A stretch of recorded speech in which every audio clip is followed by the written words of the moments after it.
নমস্কার বন্ধুরা, আজকে এডুটেনমেন্ট ইউটিউব চ্যানেলে একটি কবিতা আলোচনা করব। কবিতাটির নাম দ্য ভ্যাগাবন্ড, ভবঘুরে। লিখেছেন রবার্ট লুই স্টিভেনসন এবং এই কবিতার বিষয়বস্তু হচ্ছে লাভ ফর নেচার। এই কবিতাটিতে কবির যে উচ্চাকাঙ্ক্ষা, longing for a life in the lap of mother nature, হচ্ছে প্রকৃতি মাতার কোলে কবির জীবন কাটানোর, জীবনকে উপভোগ করার যে আকাঙ্ক্ষা, সেটি এখানে প্রকাশিত হয়েছে।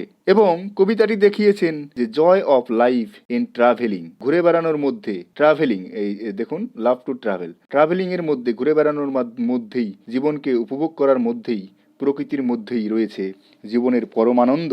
সেই কথাই কবি রবার্ট লুই স্টিভেনসন যেন আমাদের সামনে তুলে ধরতে চান। এবং কবির হচ্ছেন স্কটল্যান্ডে বাড়ি তার, স্কটিশ পোয়েট। তার লেখা আরও বিখ্যাত বইয়ের মধ্যে রয়েছে ট্রেজার আইল্যান্ড, 1883 সালে প্রকাশিত হয়, কিডন্যাপড আরেকটি বই, এবং the strange case of doctor Jekyll and mister Hyde, এটি হচ্ছে সবচেয়ে বিখ্যাত বই। এটি প্রকাশিত হয় 1886 সালে। এই কবিতাটির উৎস সম্পর্কে বলি।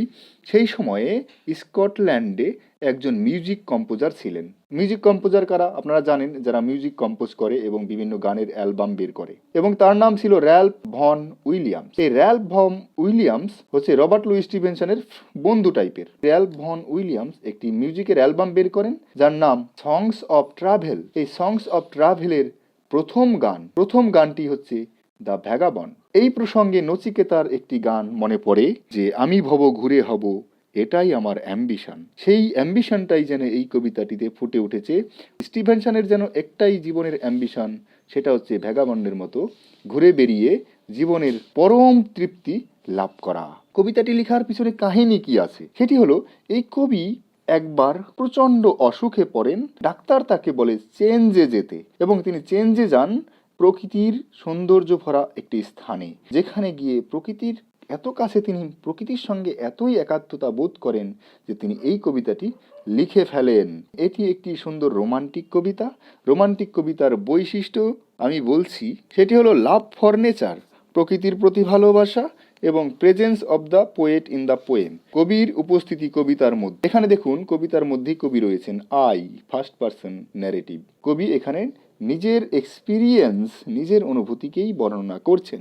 এই কবিতাটির 4টি স্ট্যাঞ্জা, দ্বিতীয় এবং চতুর্থ স্ট্যাঞ্জা সেম, রিপিট হয়েছে। গানের ক্ষেত্রে কি হয়, একটি কলি, গানের কলি আবার পুনরায় আরেকটি কলির পরে গাওয়া হয় এবং বারবার গাওয়া হয়। ঠিক একই রকম এখানে রিপিট হয়েছে, এবং এ থেকেই বোঝা যাচ্ছে যে এটি একটি গান ছিল। প্রথম স্ট্যাঞ্জা শুরু করি। এই প্রথম স্ট্যাঞ্জাতে আমরা দেখতে পাবো জীবনের জয়, আনন্দ, এটা কি ফার্স্ট স্ট্যাঞ্জাতে বলেছেন যে জীবনের সত্যিকারের আনন্দ, সেটাই প্রথম স্ট্যাঞ্জাতে বলছেন। কি আছে, কবি প্রার্থনা করছেন, কবি চাইছেন, give me the life I love, আমাকে এরকম একটা জীবন দাও যেটা আমি ভালোবাসি। Let the lave go by me, লেপ বলতে ছোট নদী, তাহলে লেট দ্য লেপ গো বাই মি, ছোট নদীকে আমার পাশ দিয়ে বয়ে যেতে দাও। গিফট দ্য জলি, জলি বলতে হ্যাপি, হেভেন বলতে স্কাই, তাহলে আমাকে দাও এক সুখী আকাশ, বলতে এখানে সুন্দর আকাশ, অ্যাবাব উপরে, আমার উপরে থাকবে সুন্দর আকাশ, মানে মেঘ মুক্ত আকাশ, বসন্তের আকাশ তিনি প্রার্থনা করছেন। And the by way, by way বলতে শর্টকাট ওয়ে, শর্টকাট রাস্তা। নাইমি, আমার পাশ দিয়ে বয়ে যাক। বেড ইন দ্য বাস, আমার বিছানা হবে ঝোপের উপরে, ঝোপঝাড় দিয়ে বানানো হবে আমার বিছানা। উইথ স্টার্স টু সি, যেখান থেকে আমি খোলা আকাশের নিচে শুয়ে আমি আকাশের তারা দেখতে পাবো। Bread I dip in the river, আর আমি আমার ব্রেড বলতে খাবার খাবো, কোথায় ডুবিয়ে খাবো, রুটি না নদীর জলে ডুবিয়ে খাবো, মানে নদীর জল আমি পান করব। There is the life for a man like me, আর এটাই হচ্ছে আমার মতো একজন মানুষের ক্ষেত্রে উপযুক্ত জীবন। There is the life for ever, এখানেই হচ্ছে সত্যিকারের জীবন, শাশ্বত জীবন, পরম জীবন, যেটা আমি প্রার্থনা করি।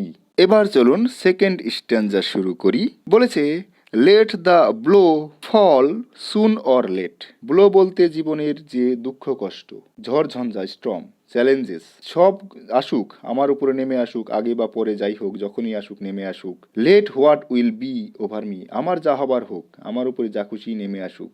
Give the face of earth around, আমার সামনে, আমার চারদিকে শুধু পৃথিবীকে থাকতে দাও, খোলা পৃথিবী যেন আমি দেখতে পাই। And the road before me, আমার সামনে থাকবে খোলা রাস্তা, যে রাস্তায় আমি চলবো, এটা থাকলেই আমার যথেষ্ট। বন্ধুরা, এই প্রসঙ্গে যারা চাঁদের পাহাড় উপন্যাসটি পড়েছেন বিভূতিভূষণ বন্দ্যোপাধ্যায়ের, সেখানে দেখবেন শঙ্কর যখন হীরের খনির খোঁজ সন্ধান শেষে ব্যর্থ হয়ে ফিরে আসছে, তখন সাহারা মরুভূমির কোলে তিনি গরমের হাত থেকে বাঁচার জন্য গুহায় আশ্রয় নেন, বা পাহাড়ে যে পাথরের গুহার নিচে আশ্রয় নেন, এবং সেইখানে তার এমন অনুভূতি হয় সে যেন মরে যাচ্ছে এবং সে আর বাঁচবে না। তখন সে মরার আগে তার এমন ইচ্ছা জন্মায় যে সে মরার আগে একবার হলেও সেই সুন্দর পৃথিবী, ধরিত্রী মায়ের যে চেহারা সে দেখতে চায়। খোলা আকাশ, খোলা মাঠ, খোলা বাতাস, খোলা চারদিক, আকাশ এর সুন্দর নক্ষত্রখচিত আকাশ এবং যে চাঁদ, সেটা তিনি মৃত্যুর পূর্বে একবার হলেও দেখতে চান এবং এতেই তার জীবন ধন্য হবে। এখানেও যেন সে একই রকম, সে শুধু চায় তার চারিদিকে সৌন্দর্য ভরা পৃথিবী থাকবে, তার পায়ে চলার জন্য রাস্তা থাকবে। ওয়েলথ আই সিক নট, আমি কোনো সম্পদ তো খোঁজ করছি না, সম্পদ চাই না। হোপ, কোনো আশা উচ্চাকাঙ্ক্ষা আমার নেই। নর লাভ, কারো ভালোবাসাও আমি চাই না। নর ফ্রেন্ড টু নো মি, কোনো বন্ধু আমাকে নাই বা জানলো, নাই বা চিনলো, সবার অগোচরে আমি থেকেই গেলাম, তাতেও আমার কিছু যায় আসে না। অল আই সিক, আমি শুধু চাই দ্য হেভেন অ্যাবাভ, আমার উপরে থাকবে খোলা আকাশ, and the road below me, পায়ে চলার জন্য পায়ের নিচে রাস্তা থাকবে।